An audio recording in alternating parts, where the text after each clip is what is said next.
ये क्या है? अंगभूत प्रोटीन। हम आरबीसी का बना रहे हैं, ठीक है, आंशिक अंगभूत, सॉरी, ठीक है, ये है आंशिक अंगभूत, ये है आंशिक अंगभूत प्रोटीन। ये क्या है?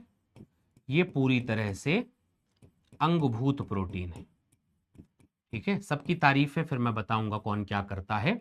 आंशिक अंगभूत प्रोटीन है, ठीक, बढ़िया।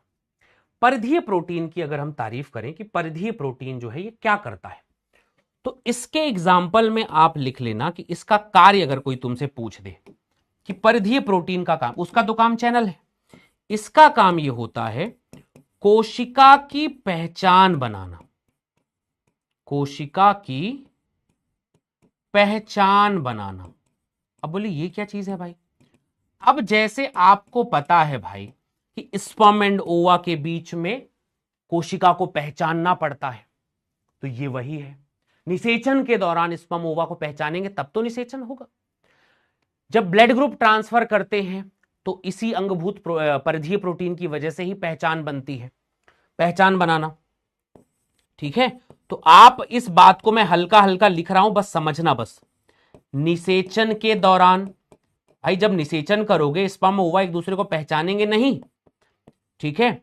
ब्लड ट्रांसफर स्थानांतरण के दौरान, तो ब्लड ट्रांसफर के दौरान अगर आप ए की जगह बी ब्लड ग्रुप डाल देंगे, ठीक है, तो दिक्कत हो जाएगी। तो वो ए ग्रुप ब्लड ग्रुप जो होता है यही बनाता है, ठीक है, ए बी ओ ग्रुप जो बनता है ना, वो का कारण है। तो ये तुम्हें दो बातें समझ में आ गई कि भाई एक जो है उसके बाहर के मामले को बनाता है और एक उसके अंदर के मामले को बनाता है। तो चैनल अंगभूत प्रोटीन क्या है? ये टनल, ये टनल प्रोटीन है। रेलवे पटरी के इस पार से उस पार तक पहुंचा देगा। ये सोडियम पोटेशियम पंप ये यहीं से जाता है पूरा, ठीक है, जो आप पढ़ेंगे अभी उसमें जूलॉजी में आप पढ़ेंगे। और बताओ मित्रों, हमने शर्करा भी पढ़ी है यार कहीं, हमने शर्करा भी पढ़ी है कहीं। शर्करा को पढ़ना हो तो कैसे पढ़ें?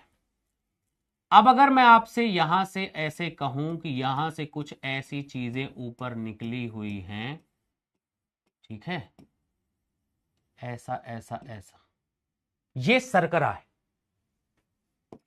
इसका कोई दूसरा कलर मैं ले लूं यहां से, ये कलर नहीं, ग्रीन ही ले लेता हूं। ये जो भाग दिख रहा है, ठीक है, ये शर्करा है। समझे बात को? ये शर्करा है। एक ऐसा प्रोटीन निकला हुआ था, मान लो ऐसा, ये प्रोटीन है, ये प्रोटीन है, ये प्रोटीन है, ठीक है। इस प्रोटीन से कोई ऐसा जुड़ा हुआ है, यहां से मान लो यहां पे ऐसे जुड़ा हुआ है।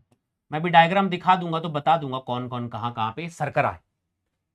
तो ये जो चीज है, मान लेते हैं ये स्ट्रक्चर जो होता है इसको अपन कहेंगे ग्लाइकोलिपिड, ठीक है। ये सॉरी माय मिस्टेक, ठीक है, ये प्रोटीन के साथ चिपका हुआ है, प्रोटीन है और ये है, तो इसका नाम मैंने रख दिया ग्लाइकोप्रोटीन, ठीक है, ग्लूकोज प्रोटीन बना लिया। ये लिपिड के साथ चिपका हुआ है तो इसका नाम मैंने रख दिया ग्लाइकोलिपिड। तो ये शर्करा हो गई बाहर की तरफ, ठीक। एक और जबरदस्त चीज मैं आपको बता रहा हूं, कहीं कहीं पर आपको दिखेगा ऐसा ऐसा करके कुछ जगह पर आपको, ये क्या है भाई? ये जो चीज आपको दिख रही है इसे हम कहते हैं मित्रों, ये क्या है? कोलेस्ट्रॉल। ये क्या है? ये है कोलेस्ट्रॉल। और कोलेस्ट्रॉल जो होता है ये एनिमल्स में पाया जाएगा, एनिमल्स में प्रेजेंट रहेगा। बोलो प्लाज्मा मेम्ब्रेन की बेसिक कहानी आपको दिख रही है? बेसिक कहानी आपको दिख रही है कि नहीं भैया? लिपिड बाइलेयर है, लिपिड बाइलेयर है, और जो लिपिड बाइलेयर है वो तरलता प्रदान कर दिया। ठीक बात है, तरलता प्रदान कर दिया। प्रोटीन क्या करता है भाई? प्रोटीन या तो पहचान बना रहा है या तो अंदर बाहर पदार्थों को अंदर बाहर लेके जा रहा है, ये भी सेट हो गया। कोलेस्ट्रॉल उसको जटिलता प्रदान कर रहा है, ये भी सेट हो गया। ये शर्करा का समझ में नहीं आया, ये क्या हुआ? ग्लाइकोप्रोटीन और ग्लाइकोलिपिड के बारे में मैं तुमको एक स्पेशल पॉइंट बताऊं, इसके बारे में बता दिया। एनिमल्स में प्रेजेंट ये जटिलता, कठोरता प्रदान करेगा, स्थायित्व, इसके बारे में एक ही तारीफ कही जाएगी कि ये जो है कठोरता या फिर आप कहेंगे स्थायित्व प्रदान करेगा। ठीक है, ठीक है। ये टनल है, ये जो है परिधीय प्रोटीन है, इसका काम है पहचान बनाना, आइडेंटिफिकेशन। लिपिड बाइलेयर क्या दे रही है भाई? तरलता प्रदान करेगा, ये तरलता प्रदान करेगा। ठीक बात। ये जो ग्लाइकोलिपिड ग्लाइकोप्रोटीन है, स्पेशल पे याद रखना कि शर्करा की तारीफ में बस आपको याद रखना केवल बाहरी ओर है। दिखा क्या? अंदर की ओर दिखा क्या? बाहरी ओर है। यह प्लाज्मा झिल्ली को असममित बनाती है। असममित का मतलब पता है? देखो भाई, लिपिड का हेड उस तरफ भी है, इस तरफ भी है, परिधीय प्रोटीन उधर भी है, इधर भी है, अंगभूत प्रोटीन इधर भी है, उधर भी है, आंशिक अंगभूत भी उधर भी इधर भी है, तो दोनों बराबर ही ना हो गए? कौन अंदर कौन बाहर कैसे पता चलेगा? तो बोले भैया ये जिस तरफ ग्लाइकोप्रोटीन रहेगा ये इसका आउटर साइड है, और जिस तरफ ये नहीं रहेगा वो इनर साइड रहेगी। जिस तरफ ये नहीं रहेगा वो इनर साइड रहेगी। तो तुमसे कोई क्वेश्चन पूछे कि जटिलता किसने प्रदान की? कोलेस्ट्रॉल ने। तरलता किसने प्रदान की? लिपिड ने। पहचान किसने करी? प्रोटीन परिधीय ने। टनल की तरह कौन काम करता है? अंगभूत प्रोटीन। पर उसे असममित, असिमेट्रिकल कौन बनाता है? असिमेट्रिकल का मतलब बाहर अंदर अलग। ठीक है, बाहर अंदर अलग। जैसे मान लो एक जैसा है, मान लो तो 20 से काटे तो बराबर बराबर होगा, तो उसे हम कहेंगे सममित। जैसे मान लो मैं इसको 20 से काट दूं तो उधर इधर दोनों बराबर है, पर जब मैं अगर काटूंगा तो बाहर एक चीज एक्स्ट्रा है, ग्लाइकोप्रोटीन और ग्लाइकोलिपिड यानी शर्करा, जो उसको असममित बनाएगा। काटने पर दो बराबर भागों में नहीं होगा। ठीक है, असममित बनाता है। तो कभी भी तुमसे इसके ऊपर क्वेश्चन आएगा कि भैया प्लाज्मा झिल्ली को असममित किसने बनाया, तो असममित बनाने के पीछे जो रीजन है वो है हमारे पास ये कार्बोहाइड्रेट आपकी। ठीक है, ये संरचना, ये कहानी, ये कॉन्सेप्ट आपको एकदम भली भांति पता होना चाहिए कि किसने भाई उसको तरलता दी, किसने भैया उसको असममित बनाया, किसने उसको जो है वो पहचान प्रदान करी। ये छोटा छोटा शब्द पे लिख दिया है मैंने, आपको ध्यान रहना चाहिए।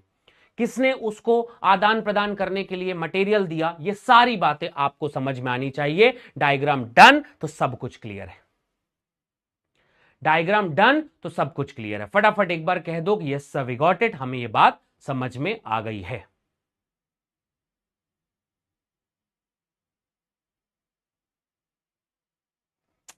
कितने प्रतिशत विद्यार्थियों को यह बात समझ में आ गई है? कितने प्रतिशत विद्यार्थियों को, अरे रुक जा बित्तर, कितने प्रतिशत विद्यार्थियों को यह बात समझ में आ गई है और अभी तक की बात एकदम क्लियर है? कहीं कोई दिक्कत आप लोगों को नहीं है? यहां तक पूरा मामला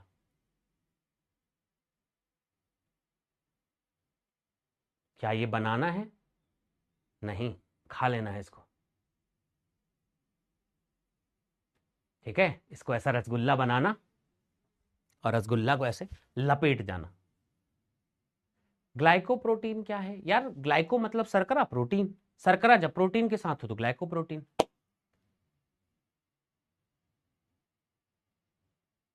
मृत्युंजय मिश्रा जी कैसा सवाल पूछते हो मित्र, हैं? कैसा सवाल है ये? बनाना नहीं तो क्या करना है? इसको बेचना है इसको। बताता हूं, पलक पलक फ्लिप फ्लॉप भी बताता हूं, पार्शियल मूवमेंट दोनों बताता हूं। अभी थोड़ा सा संरचना पे तो देखिए, बस नहीं समझ आया, आएगा भी नहीं, आएगा भी नहीं, बता रहा हूं प्रजापति जी, मैं बहुत डीप में पढ़ा रहा हूं अल्फिया का, तुम सब पढ़ लियो ना, तुम सब पढ़ लियो, तुमको पता है ना डिटेल के सब एनसीईआरटी में दिया हुआ है। मतलब किस तरह के बच्चे हैं भाई, इनको डिटेल में पढ़ाओ तो रो देंगे, नहीं पढ़ाओ तो रो देंगे। जीवन बस रोने के लिए बना है क्या?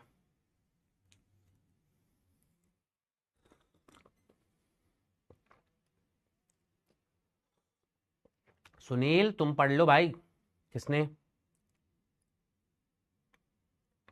चलो मित्रों, जिसे दोबारा समझना है वो एक बार वीडियो को पॉज करना, फिर से शुरू करना, फिर पढ़ लेना, ठीक है भाई? ओके बॉस, चले तो अगली कहानी चलते हैं। स्पेशल पॉइंट में क्या है? शर्करा केवल बाहर की ओर है, अंदर की ओर नहीं है, ये बोल रहा हूं मैं। ये जो शर्करा है वो केवल बाहर की ओर है, ये प्लाज्मा मेम्ब्रेन को असम्मित बनाता है। तो आपको ये बात मालूम होना चाहिए कि सम्मिति कौन प्रदान किया? 91%।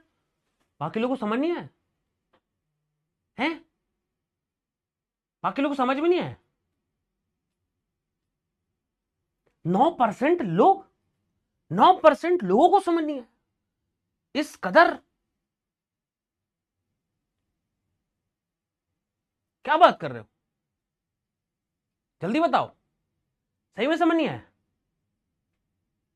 हाँ, ये सिंगर निकोलसन का मॉडल है, फिर से दे रहा हूं, 98% से कम नहीं होना चाहिए, बता रहा हूं मैं, क्लास बंद कर दूंगा। नहीं समझ में आया तो जाओ पूरा वापस पढ़ के आओ, वापस पूरा पढ़ के आओ। सॉरी, क्लास बंद ही नहीं करूंगा, 3 बजे से 4 बजे तक पढ़ा दूंगा आज, अगर क्लास अगर नहीं समझ में आया तो।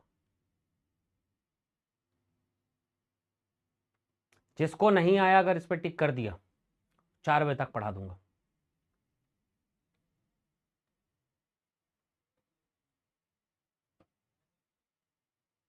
तुम्हें आया हो समझ में, नहीं आया हो तुम मुझे हाँ लिखो बस,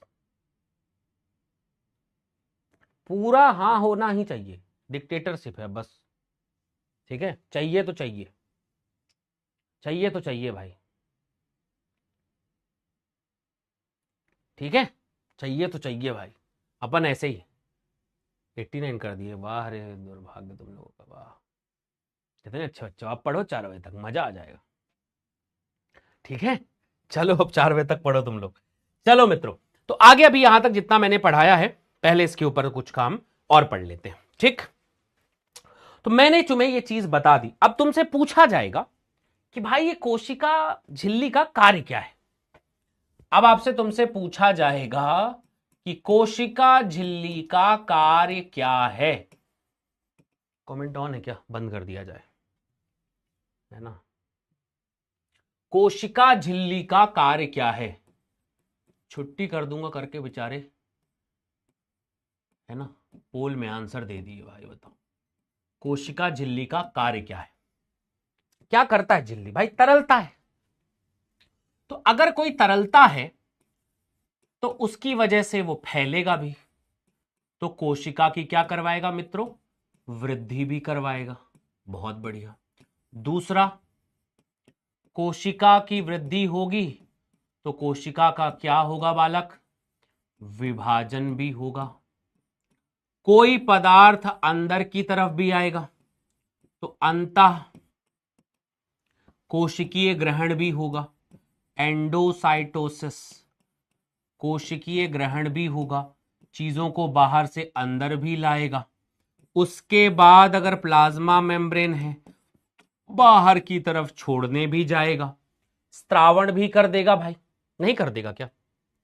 तो कोशिका वृद्धि भी करेगा, विभाजन भी करेगा, ग्रहण भी करेगा, स्त्रावण भी करेगा। ये सारे काम भाई आपका कोशिका झिल्ली ही करेगा। कौन करेगा? कोशिका झिल्ली करेगा। अब देखो भाई, ठीक है, जैसे प्लाज्मा मेम्ब्रेन है, फैल रही है, तो जब वो फैलेगी भाई, तो फैलने से क्या होता है? वृद्धि भी होती है, वृद्धि के टाइम यही फैलेगा। इसी की वजह से विभाजन भी होता है, इसी की वजह से कोई चीज अंदर से बाहर भी जाती है, और इसी की वजह से भी कोई से चीज बाहर से अंदर भी आती। स्त्रावण, स्त्रावण का मतलब होता है चीजों का बाहर निकलना, सिक्रीशन, और ये अंदर की तरफ में आ रही है, एंडोसाइटोसिस। ठीक है, एंडोसाइटोसिस, बाहर से पदार्थों को अंदर लाना। इसके अलावा कोशिका का विभाजन करना, इसके अलावा सेल की ग्रोथ करना। तो दुनिया भर के काम इनके पास हैं। पदार्थों का आदान प्रदान भी करना है इनको। ठीक है, तो कोई भी चीज पदार्थ हो, पदार्थों का आदान प्रदान करना भी इनका ही काम है। कोशिका झिल्ली ही वो संरचना है जो ये सारे काम करती है, जिसकी वजह से ये सब कुछ हो पाएगा। ठीक है, ये सारा कुछ जो है यहां पर कर पाएगा। यही है वो जो पूरा का पूरा मूवमेंट, पूरा का पूरा ट्रांसपोर्ट, पूरा का पूरा मामला ये अकेले डिसाइड करती है। अगेन एक और काम बोल दिया जाए तो कहते हैं कि एक कोशिका को दूसरी कोशिका से, दूसरी कोशिका के मध्य, कोशिका के मध्य संधि बनाते हैं, जंक्शन बनाते हैं, जंक्शन बनाते हैं। बोलो कैसे? मित्रों मान लो ये कोशिका है, मान लो ये कोशिका है, ठीक है, ये कोशिका है, ये मान लो कोशिका है, दूसरी कोशिका है, ऐसा, ये प्लाज्मा मेम्ब्रेन है, ये प्लाज्मा मेम्ब्रेन है। अब इन दोनों को मिलना है मित्र, तो ये जो है ना ऐसा उनके बीच में जंक्शन बन जाता है। ठीक है, और जंक्शन बनने के बाद ये बनवाएगा जंक्शन, आदान प्रदान करवा लेता है।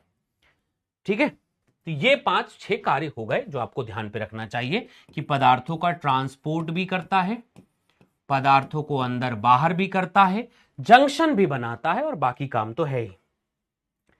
एक बच्चा आपसे अभी पूछ रहा था कि गति करवाने के लिए मेन रोल कौन है, तो उस स्पेशल पॉइंट को मैं आपको बता देता हूं। यहां पे लिखना एक स्पेशल पॉइंट जो बच्चे बहुत भूल जाते हैं। स्पेशल पॉइंट है, देखो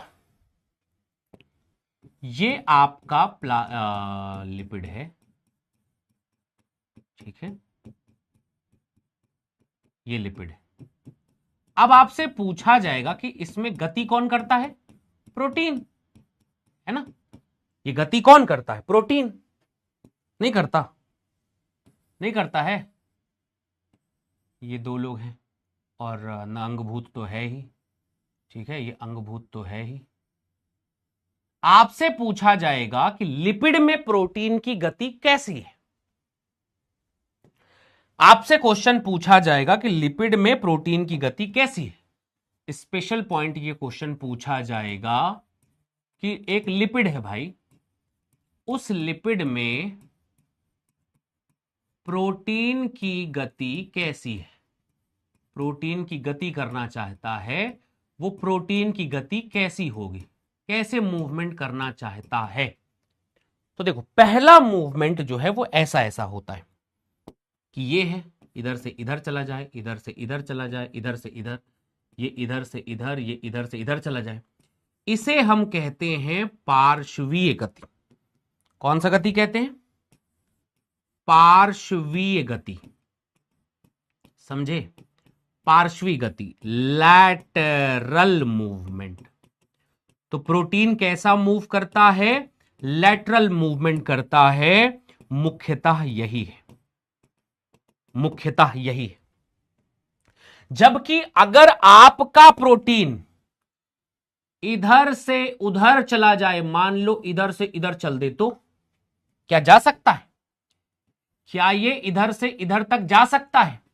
इसको हम कहते हैं बेटा जी flip flop movement, flip flop movement, flip flop movement. इसी को हम कहते हैं flip flop, flip flop movement. अरे क्या लिखता हूं मैं कभी कभी। Flip flop. ठीक है, तो ये बात याद रखना, फ्लिप फ्लॉप मूवमेंट। ठीक है, फ्लॉक मूवमेंट इसको हम कहते हैं गति। ये जो है रेयर है। रेयर का मतलब समझते हैं ना, रेयर का मतलब होता है कभी कभी या बहुत कम। तो कभी तुमसे कोई पूछे कि प्रोटीन कैसे गति करता है, तो प्रोटीन गति करता है पार्श्वी गति। पार्श्वी गति का मतलब होता है एक ही सतह पर, एक ही सतह में होगी। फ्लिप फ्लॉप का मतलब होता है एक सतह से दूसरे में, एक सतह से दूसरे में। ठीक है, तो ये भाई रेयर है। फ्लिप फ्लॉप मूवमेंट का मतलब ऊपर से नीचे आ जाए, ऊपर से नीचे आ जाए या नीचे से ऊपर चला जाए, ऐसा पॉसिबल है? बहुत कम पॉसिबल है, एनसीईआरटी कहती है। इसे फ्लिप फ्लॉप मूवमेंट कहते हैं, ये ऊपर से नीचे आ जाए। जनरली जो है वो पार्श्वी गति करते हैं, इधर इधर जाते हैं, ऐसा थोड़ा इधर खिसकेंगे, फिर थोड़ा और खिसकेंगे, फिर थोड़ा और खिसकेंगे, और ऐसा ऐसा ऐसा करके लोग तैरते रहते हैं। यह है कोशिका झिल्ली का कार्य और यह है स्पेशल पॉइंट। आपको ये बातें बिल्कुल बेहद मन लगा करके ध्यान पे रखनी है। एक आखिरी पॉइंट और बढ़िया से, फ्लिप फ्लॉप समझ में आ गया ना? फ्लिप फ्लॉप का मतलब ऊपर का प्रोटीन नीचे आ जाए और नीचे का प्रोटीन ऊपर चले जाए। नहीं होता ऐसा, रेयर है, बहुत कम रेयर है। लेकिन ऊपर का प्रोटीन ऊपर ऊपर ऊपर ऊपर ऐसे तैर सकता है, नीचे नीचे नीचे नीचे नीचे तैर सकता है। मस्त डांस हो गया ना, ऊपर ऊपर ऊपर नीचे नीचे नीचे, ऊपर ऊपर ऊपर नीचे नीचे नीचे, मस्त। ठीक है, तो ये जो है ये होता है। अब अगला सवाल आपकी स्क्रीन पर जहरा। अब आपसे क्वेश्चन कहता है एक और पार्ट की कोशिका झिल्ली में गति, कोशिका झिल्ली में ट्रांसपोर्ट। ये जानना बेहद जरूरी है। 2-4 चैप्टर में पहले था, आजकल केवल एक ही चैप्टर में। गति अगर देखी जाए तो क्या कहें गति में कि दो प्रकार की गति होवे है, दो प्रकार की गति होती है। एक का नाम है निष्क्रिय, निष्क्रिय गति, पैसिव ट्रांसपोर्ट। दूसरे का नाम है जिसे हम कहते हैं सक्रिय गति, यानी एक्टिव ट्रांसपोर्ट। एक का नाम है एक्टिव ट्रांसपोर्ट और एक का नाम है पैसिव ट्रांसपोर्ट। एक का नाम क्या है? Passive transport. बहुत शानदार। सक्रिय गति, निष्क्रिय गति के बारे में यह कहा जाता है कि क्यों निष्क्रिय है भाई? तो बोलना भाई ये अधिक सांद्रता से, अधिक सांद्रता से कम की ओर जाएगा। तो जो यार अधिक से कम की ओर गति होगी तो उसमें कहां ट्रांसपोर्ट पैसा तो इसमें ऊर्जा यानी एटीपी आवश्यक होगा क्या? नो, आवश्यक नहीं है। जब एटीपी आवश्यक नहीं है, इसे हम डाउन हिल मतलब ऊपर से नीचे, क्या बोलते हैं उसे? ऊपरोपारिक, नीचे, डाउन हिल, मैं इंग्लिश में लिख देता हूं भाई, ट्रांसपोर्ट कहते हैं, मतलब अप से डाउन की तरफ, अधिक से कम की तरफ। ठीक है। सक्रिय के बारे में कहा जाता है कि मामा ये कम सांद्रता से अधिक सांद्रता से कम सांद्रता, सॉरी, कम सांद्रता से अधिक सांद्रता की ओर जाएगा। तो भाई जो कम से अधिक की ओर जाएगा की ओर स्थानांतरण, तो जब तुम कम से सीढ़ी चढ़ना चाहोगे तो तुम्हें एटीपी या फिर आप कहें उसके लिए ऊर्जा की आवश्यकता होगी। यहां पर तुम्हें ऊर्जा की आवश्यकता होगी और मित्रों जब तुम्हें ऊर्जा की आवश्यकता होती है तो ऊपर ले जाना है तो आप उसे अपहिल ट्रांसपोर्ट कहेंगे। ये अपहिल ट्रांसपोर्ट है, बुझे? बहुत सुंदर। अब चूंकि डाउनहिल जाने वाला पदार्थ, इसके भी टाइप हैं भाई, इसके भी टाइप हैं, दो टाइप है। तो पदार्थ हो सकता है ध्रुवीय हो सकता है अध्रुवीय हो। अब मान लो पहला वाला पदार्थ, ठीक है, जैसे मान लो अभी डायग्राम बना ही लेते हैं। ये मान लो प्लाज्मा मेम्ब्रेन है,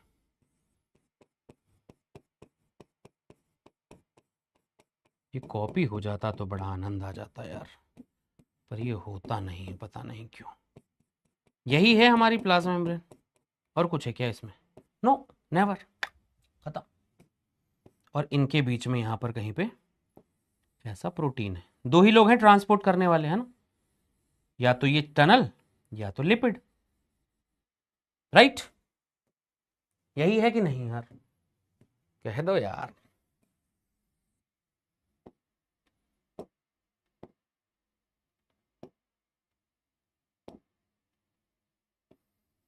वाओ,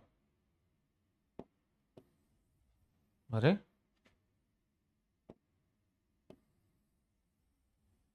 जस्ट लुकिंग लाइक वाह, मजा आ गया, मजा आ गया, वाह। अब पदार्थ जो है, दोनों पे ध्यान देना, पदार्थ जो है मित्रों ऐसा है कि इसके पास में अधिक सांद्रता है, अधिक सांद्रता है यहां पर, ठीक है, और यहां पर सांद्रता कम है। सांद्रता क्या है? कम है। अधिक से कम की ओर जा रहा है और लिपिड से जा रहा है। किससे जा रहा है? लिपिड से। अधिक से कम की ओर जा रहा है, अधिक से कम की ओर जा रहा है और प्रोटीन से जा रहा है। कम से अधिक की ओर जा रहा है, कम से अधिक की ओर जा रहा है और प्रोटीन से जा रहा है। There are 3 type of transport, that's all, खत्म।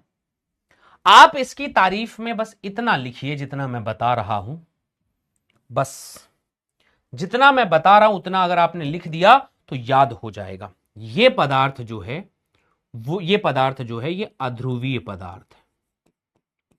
अध्रुवीय पदार्थ कैसा पदार्थ है? अध्रुवीय पदार्थ है। डायग्राम में दिख रहा है कि अधिक सांद्रता है, अधिक सांद्रता यहां पर है, यहां पर आपको दिख रहा है कि कम सांद्रता है। थ्योरी में लिखना ना पड़े मित्रों, याद रखना। किसकी सहायता से जा रहा है? लिपिड की सहायता से।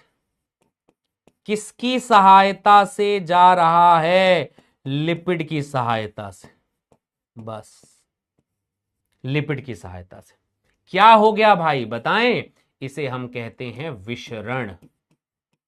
विशरण, विशरण, वो भी सामान्य वाला, सामान्य विशरण। सिंपल डिफ्यूजन कहते हैं। अगर परिभाषा बतानी पड़ गई तो दिक्कत वाली बात है। क्या दिख रहा है? व्हाट इज सामान्य विशरण? अध्रुवीय पदार्थों का अधिक सांद्रण से कम सांद्रण की ओर लिपिड की सहायता से स्थानांतरण। लिपिड की सहायता से स्थानांतरण, लाइन से बस देखते चलिए। और ये ट्रांसपोर्ट जो है किसकी सहायता से हुआ है? ये हुआ है लिपिड की सहायता से हुआ स्थानांतरण, सामान्य विशरण कहलाएगा। पदार्थों को देखा जाए मित्र, पदार्थों को देखा गया तो पदार्थ ध्रुवीय है, ध्रुवीय पदार्थ हैं। ध्रुवीय पदार्थों का कहां से आना है? अधिक सांद्रता दिख रही है, कहां जाना है? कम सांद्रता दिख रही है, कम सांद्रता की ओर जाना है। किसकी सहायता से गए हैं? प्रोटीन की सहायता से गए हैं। प्रोटीन की सहायता से गए हैं तो इनका नाम पड़ेगा सुषाद्य विशरण। बोलो यस। इसे हम सुषाद्य विशरण कहेंगे। ये इसका हेडिंग है, फैसिलिटेटेड डिफ्यूजन। कैसी सांद्रता है? कम सांद्रता से कहां जा रहे हैं? अधिक सांद्रता की ओर जा रहे हैं। किसकी सहायता से जा रहे हैं? प्रोटीन की सहायता से जा रहे हैं। तो प्रोटीन की सहायता से जाएंगे तो हम उसे सक्रिय गति यानी एक्टिव ट्रांसपोर्ट कहेंगे। And that's all, plasma membrane is done. अब कल से रफ्तार पकड़ी जाएगी। आज की कहानी समाप्त हुई। एनसीईआरटी हाईलाइट तुम खुद करोगे इसका। मेरा काम कंप्लीट हो गया। हाँ, परिभाषा लिखना तुम्हारा काम है, लिख लेना। ठीक है कि सिंपल डिफ्यूजन का मतलब क्या होता है? अध्रुवी पदार्थ है, अधिक से कम की ओर जा रहा है, लिपिड की सहायता से जा रहा है। ध्रुवीय पदार्थ है, अधिक से कम की ओर जा रहा है, प्रोटीन की सहायता से जा रहा है। ध्रुवीय, अच्छा पदार्थ भी बताओ यहां पर। यह पदार्थ भी ध्रुवीय ही है। पदार्थ यहां पर ध्रुवीय ही है। प्रोटीन से कोई जाएगा तो ध्रुवीय है। ठीक है, प्रोटीन से कोई जाएगा तो ध्रुवीय है। बस चक दे फट्टे उड़ंद गिल्ली। बोलो हां भाई, यस, डन। लिख दिया दिव्यांश। ध्रुवीय, ध्रुवीय प्रोटीन से जाएगा और जो नहीं है वो उससे जाएगा। ठीक है, हो गई बात कंप्लीट। फिर कल की क्लास में और बेहतर तरीके से इसको अपन समझेंगे। मित्रों ये सब एक बार पढ़ के देखना। एनसीईआरटी हाईलाइट, ये देखो इतना सारा मामला पूरा मैंने तुम्हें, देख रहे हो, ये सब पूरा एनसीईआरटी का पार्ट पूरा मैंने बता दिया है। ठीक है, समझाऊंगा फिर आराम से इसको। ठीक है, ठीक है, ये डायग्राम वायग्राम कल इसको एनसीईआरटी एक बार करके देखना। कुछ दिक्कत होगी तो बताना। क्वेश्चन भी मैं कल ही करवाऊंगा। ठीक है, ठीक है, क्वेश्चन भी मैं कल ही करवाऊंगा। सब उसके ऊपर कल देखेंगे। ठीक है, ये होमवर्क अभी भी यही है, इसको सेम कर लेना। 39 तक जितने क्वेश्चन तुमसे रिलेटेड दिखे वो सब कंप्लीट कर लेना। ठीक है, करो ना भाई रिवीजन। मैं किसने रोका? मत पढ़ा करो और के जाओ। ठीक है, मजा आया पढ़ के? मजा आया पढ़ के? समझ में आई चीजें? बोलो यस। कहीं कोई दिक्कत, कहीं कोई परेशानी, कोई समस्या, ईमानदारी से बताना प्यारे बच्चों। ठीक है, अब वोट दे रहा हूं। जो भी अब डाउट हो पूछ लो एक बार यहां तक। बाकी एनसीईआरटी का हाईलाइट एक बार कर लेना। ठीक है, खुद से कर लोगे एनसीईआरटी हाईलाइट? बोलो हां। मॉड्यूल बेटा उसी में रहता है, बैच में, है ना?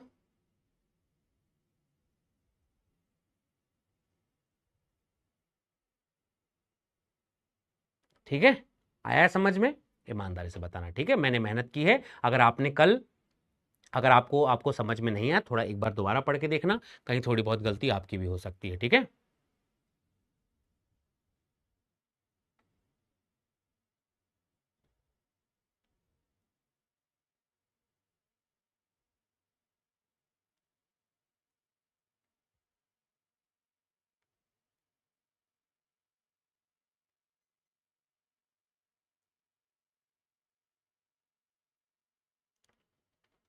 ठीक है।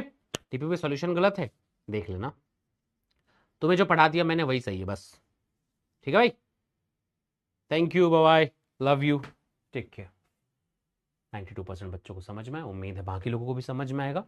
बढ़िया भाई, थैंक यू, लव यू।